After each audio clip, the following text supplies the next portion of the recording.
warahmatullahi wabarakatuh. Sampurasun, wilujeng patepang deui sareng simkuring Agustian Kurnia dina warta nu bade pinangkeun nyaeta siswa SD di Subang ujian praktik di tengah banjir.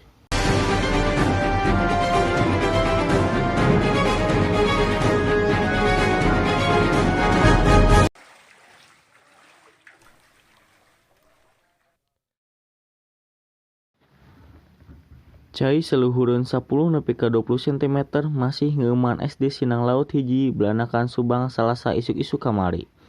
Siswa tetep sumanget ngilu ujian akhir semester sanajan kudu di kaayaan ruang kelas pinuh ku cai.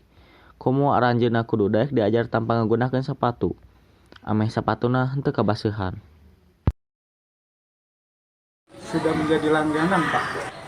Nah ini harapannya harusnya seperti apa sih? Apa harus perlu direlokasi apa ini? Ya harapannya supaya ada perhatian dari pemerintah tentunya ya Pak ya, supaya pelaksanaan belajar mengajar lebih baik lagi.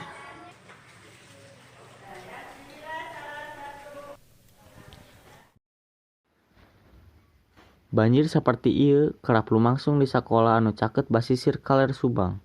Eta caah biasana terjadi lamun hujan ageng atanapi naekna cai pasang laut. Pamirsa mung sakitu nu kapihatur, wilujeng patepang deui dina warta nu bakal dongkap. Amit mundur amit mungkur. Wassalamualaikum warahmatullahi wabarakatuh.